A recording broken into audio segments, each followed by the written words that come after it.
29 मई से भयावह युति का निर्माण, शनि के घर में विष योग का निर्माण। खतरे में कौन सी 4 राशियां, क्या करें और क्या नहीं, देखिए सिर्फ और सिर्फ धर्म ज्ञान पर।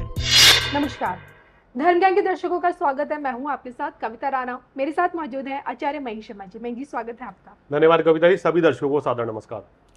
अब देखिए ना, इस 29 मई को शनि के घर में यानी कि कुंभ राशि में विष योग का निर्माण हो रहा है। विष योग कैसे बन रहा है? क्योंकि जब जब चंद्रमा शनि के साथ आ जाते हैं तो विष योग बनता है, और जो कि इसे देखिए बड़ा ही अशुभकारी योग में माना गया है।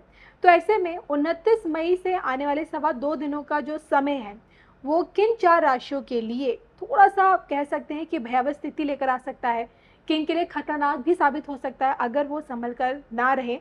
इसी पर आइए चर्चा करते हैं मयंक जी से। तो मयंक जी, मैं जानना चाहूंगी कि आखिर क्यों चंद्रमा के साथ शनि की मौजूदगी को क्यों एक अशुभता के तौर पर देखा गया है? देखिए, चंद्रमा हमारे मन का कारक है। चंद्रमा एक बहुत ही कहना शीतल स्वभाव का ग्रह है जी। और चंद्रमा से प्रभावित व्यक्ति बहुत शांत स्वभाव के होते हैं, बड़े भावुक होते हैं, चंचल होते हैं। तो चंद्रमा को जब गुरु का साथ मिलेगा तो चंद्रमा और भी प्रिय शुभ हो जाएंगे। चंद्रमा को शुक्र का साथ मिलेगा तो और भी रसिक हो जाएगा व्यक्ति। लेकिन चंद्रमा को जब शनि का साथ मिलेगा, राहु या केतु का साथ मिलेगा, तो ये चंद्रमा पीड़ित हो जाएगा जी। अपना शुभ फल छोड़ के ये अशुभ फल देना शुरू कर देगा। और राहु चंद्रमा की युति या शनि चंद्रमा की युति जो है विष योग का निर्माण करती है। शनि चंद्र जिसकी भी कुंडली में एक साथ हैं, एक तो उनका जन्म 7.5 में हो गया जी। दूसरा ये जन्म से ही ये युति आपको 40 वर्ष की आयु तक बड़ा परेशान करती है। कार्य क्षेत्र में, वैवाहिक जीवन में, पारिवारिक संबंधों में उतार चढ़ाव रखती है, सुखों में कमी करती है, धन धान्य की कमी रहती है, माता को स्वास्थ्य कष्ट रहता है और कहीं ना कहीं व्यक्ति जो है मानसिक रूप से बड़ा पीड़ित रहता है। ऐसे व्यक्ति जिनका चंद्रमा पीड़ित है शनि के द्वारा, तो वो व्यक्ति बहुत ज़्यादा डिप्रेशन में आ जाते हैं, बहुत ज़्यादा नेगेटिव एनर्जी के साए में रहते हैं। ऐसे व्यक्ति को नज़र बहुत लगती है, उनके ऊपर जादू टोना बहुत हो जाता है जी। या हम कहें कि ऐसे व्यक्ति नशीले पदार्थों का जरूरत से ज़्यादा सेवन करने लगते हैं। और कभी कभी युति अगर कविता जी अष्टम या द्वादश भाव में बनती है तो इसको बहुत अशुभ मान लिया जाता है। व्यक्ति कोई गलत कदम भी उठा लेता है। आपने कितने केसेस सुने हैं कि किसी ने निराश होकर किसी भी बात पे डिप्रेस होके आत्महत्या कर ली, पति पत्नी में मतभेद हुआ, आत्महत्या कर ली किसी पति या पत्नी ने, किसी बच्चे के मार्क्स में एग्जाम कमाए तो उसने भी कोई इस तरह की अप्रिय घटना को अंजाम दिया। तो आदमी का मन पे कंट्रोल नहीं है। अब शनि चंद्रमा के साथ रह के मन को विचलित करता है, इंसान गलत कदम उठा लेता है या गलत संगति में जुड़ता है, गलत चीज़ों में अपनी इन्वॉल्वमेंट रखता है, कुसंगति की ओर जाता है। क्योंकि ऐसा चंद्रमा पीड़ित होके चंद्रमा हमारे से गलत कर्म करवा देता है शनि के द्वारा, ये बात समझिए। तो विष योग को ज्योतिष में शुभ नहीं माना गया है। जिनकी कुंडली में है उनको इसकी ग्रह शांति करा लेनी चाहिए। और गोचर में विष योग जो है वो 2.5 दिन मानसिक तनाव, अनिद्रा, परेशानी, घबराहट, चिंता, काम कार्यों में व्यवधान या धन हानि का संकेत देता है। तो इसलिए इस दिन वैसे तो सभी के सभी 12 राशि वाले सावधानी पूर्वक चलें, तनाव ना लें। लेकिन कुछ राशियां हैं, चुनिंदा राशियां, जिनको विशेष सावधान रहना चाहिए। बिल्कुल। तो आइए, वो कौन सी 4 चुनिंदा राशियां हैं जिन्हें इस विष योग के दौरान सबसे ज्यादा फूक फूक कर एक एक कदम रखने की जरूरत पड़ सकती है? आइए उस पर चर्चा करते हैं। तो पहले नंबर पर मयंक जी कौन सी राशि है? कविता जी कर्क राशि, क्योंकि अष्टम भाव में विष योग बनता है।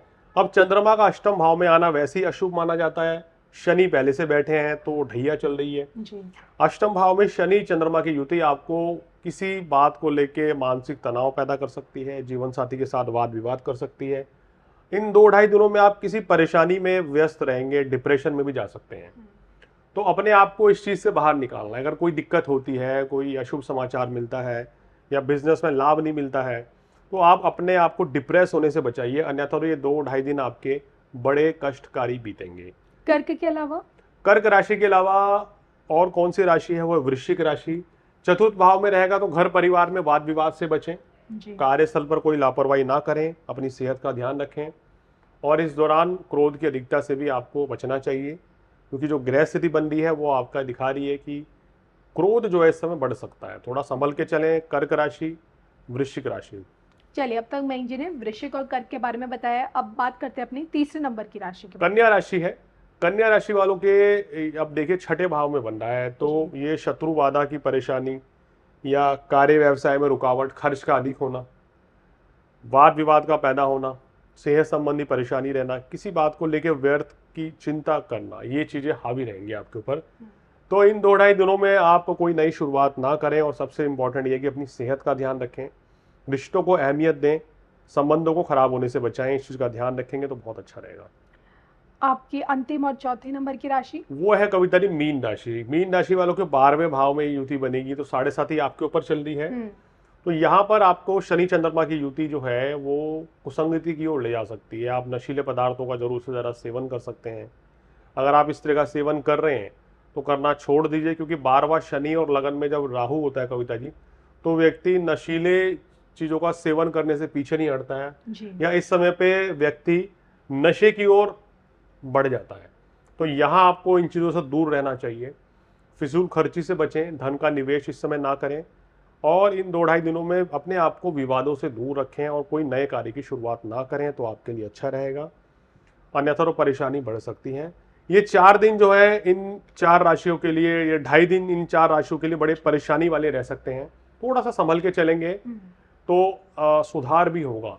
देखिए इस समय पे एक ही मूल मंत्र है कि आप अपने आप को बैलेंस बना के रखें। एक तो इस समय क्रोध टालें और विवादों से दूर रहें, सेहत का ध्यान रखें, नशीले पदार्थों का सेवन ना करें और मानसिक तनाव से बचें। किसी भी भविष्य को लेकर चिंता ना करें, पास्ट को लेकर परेशान ना होएं, कुछ ना कुछ पॉजिटिव सोचें। क्योंकि चंद्रमा जिनका पीड़ित रहता है उनको मैं सलाह देता हूं कि आपको कभी भी नेगेटिविटी या नेगेटिव लोगों से दूर रहना चाहिए।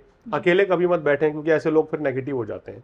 पॉजिटिव रहिए, पॉजिटिव सोचें, आगे बढ़ें, आगे बढ़ने की सोचें, ना कि पीछे के बारे में अपना ध्यान लगाएं। ये सब चीज करेंगे तो आपके लिए बहुत अच्छा रहेगा। मानसिक तनाव से बचने के लिए भगवान शिव की आराधना करें, शिवलिंग पर शहद और कच्चा दूध चढ़ाएं, ओम नमः शिवाय का जाप करें। कर्क, वृश्चिक और मीन राशि वाले ओम शन शनिश्चराय नमः इसका भी जाप करें तो आपको कष्टों से छुटकारा जरूर मिलेगा। चलिए, तो इसी के साथ मुझे मयंक जी को दोनों को दीजिए इजाजत। नमस्कार।